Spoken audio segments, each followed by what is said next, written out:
he said to me, I'll put my name down on this guest house and you can stay for free. You're beautiful. Ulari, up there. Oh my God. I can't buy a juice in Nepal for $2.50. 1,540-meter high. They sell a lot of beer here, man. Like for rice dal veg is $6.50. How much? And feel the burn. Namaste. That's amazing. That cultural charm into it. Hello. Well, look at this bird view. Oh my God. Wow. So we just arrived in like a village now, and this hike is becoming more and more interesting the more I get higher up the mountains. Beautiful villages, like the villages here are extremely beautiful, but the thing is like it's empty. But something you'll notice, like this place here, that place over there, and you can see this place here as well, this one here too. Namaste.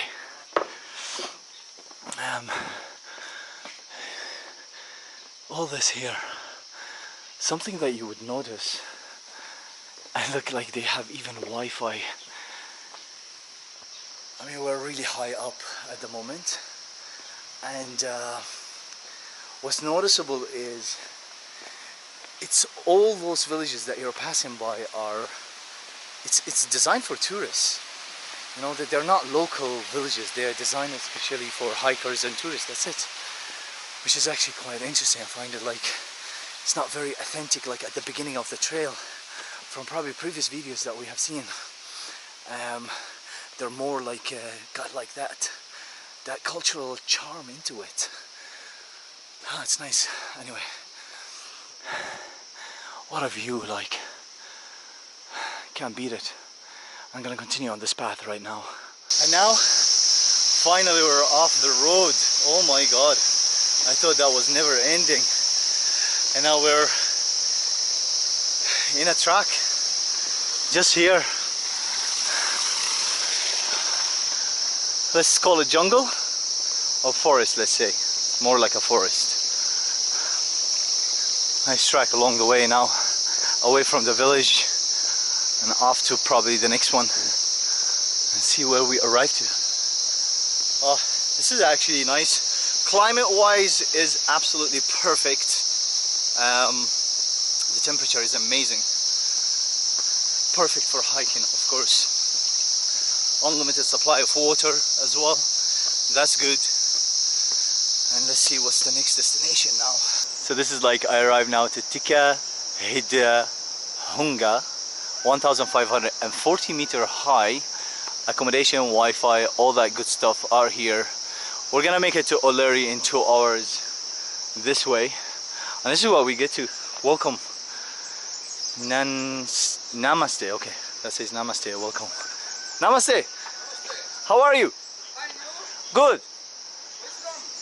Ireland. Yes. You?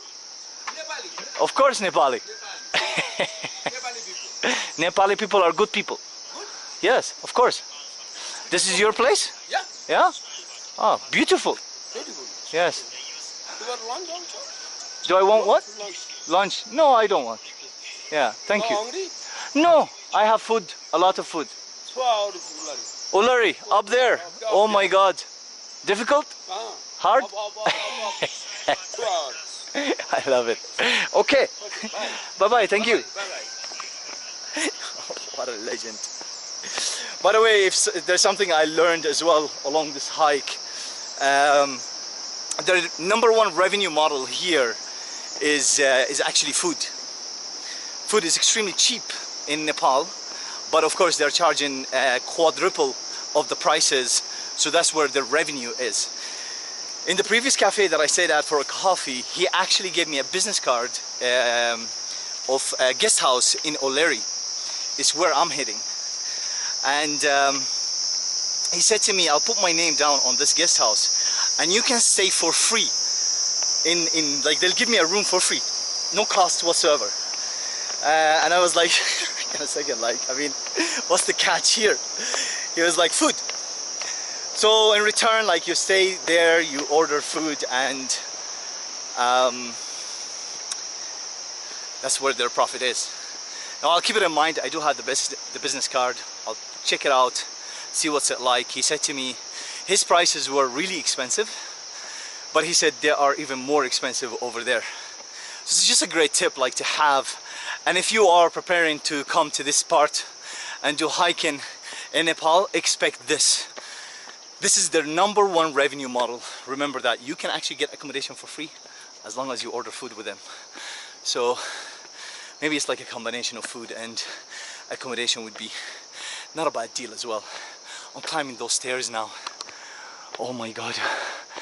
Yeah, steep but charming. And we're gonna go and arrive into a new village just in a few seconds now. Oh man, that is steep. And we're here. Namaste.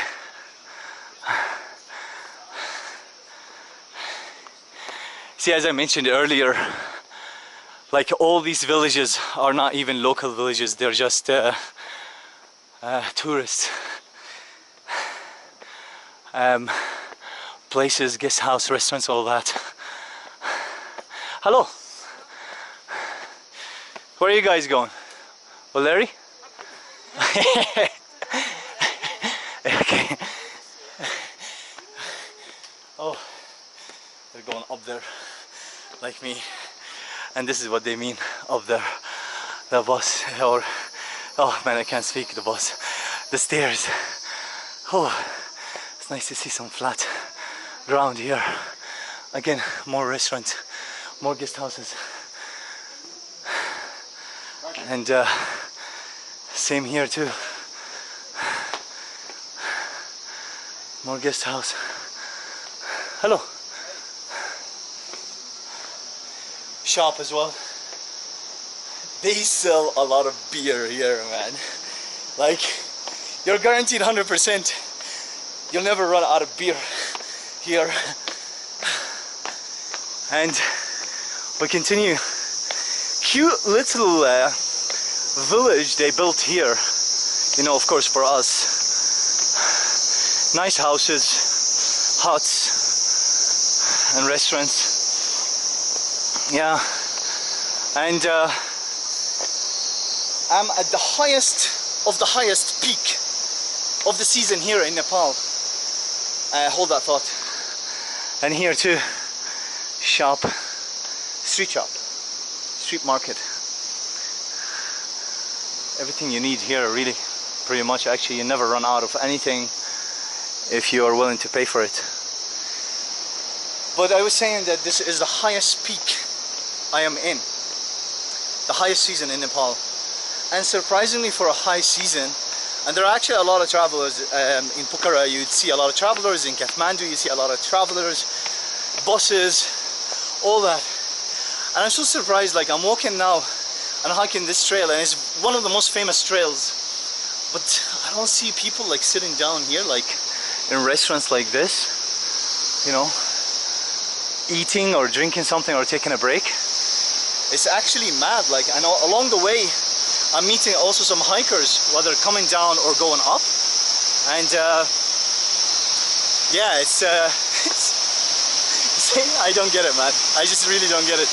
How can this be a high season? Oh, this is loud, but this is nice anyway. Oh my god.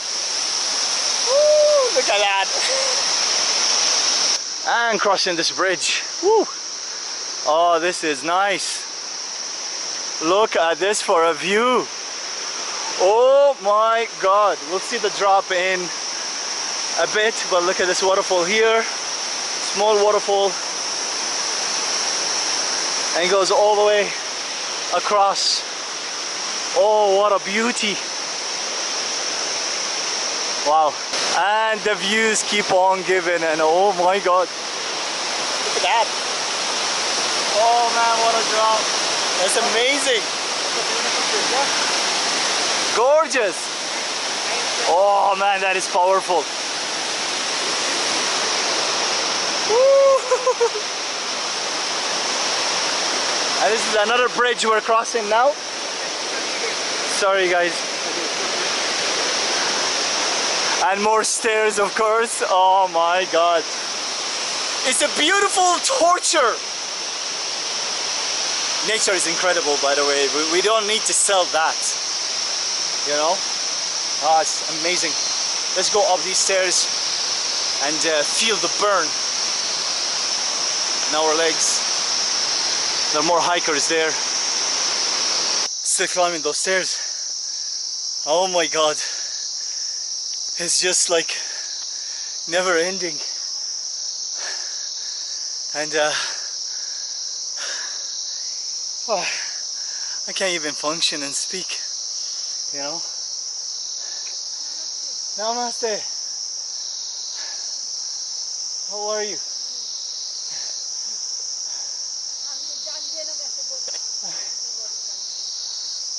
Huh? No, I go up. Yeah.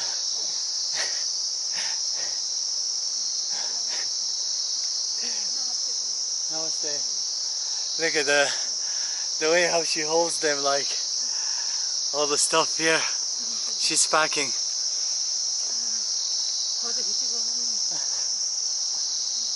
It's incredible how she puts it like on her head, and she takes all the weight on the head, just like that. And that is so heavy, man. Whatever she's carrying, you know. Yeah. Still more to go, all the way. Ah, man, that is actually a rough climb. This one is probably the hardest I've experienced so far on this trail. Woo. Yeah. Hello.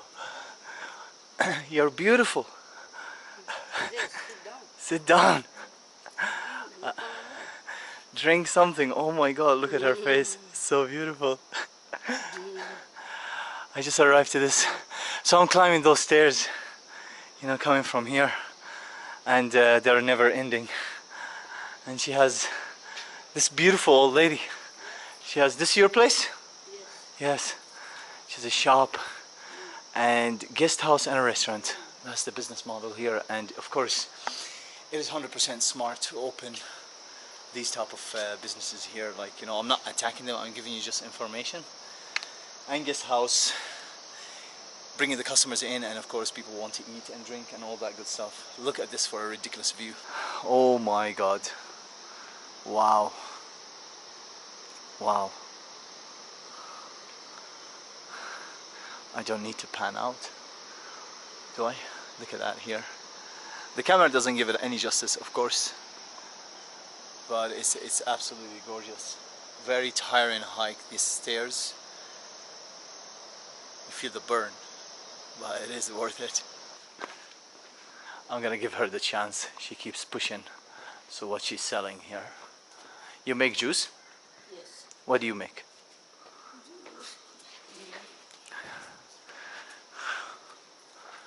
Cute place as well.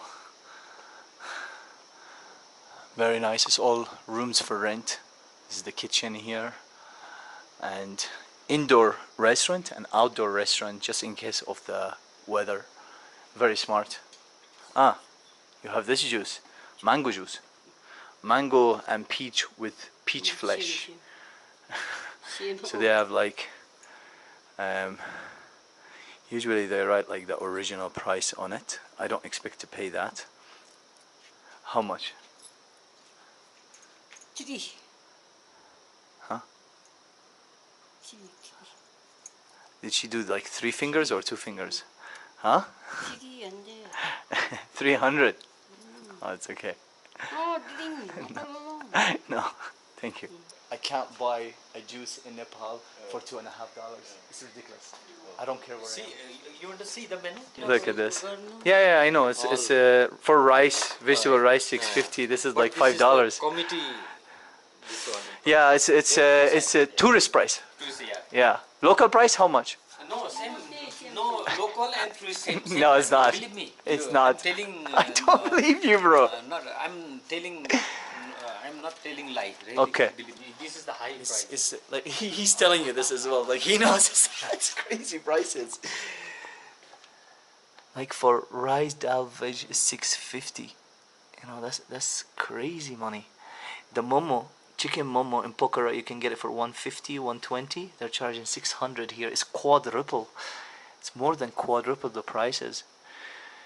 You know, it's sad to see how much advantage they're taking from us.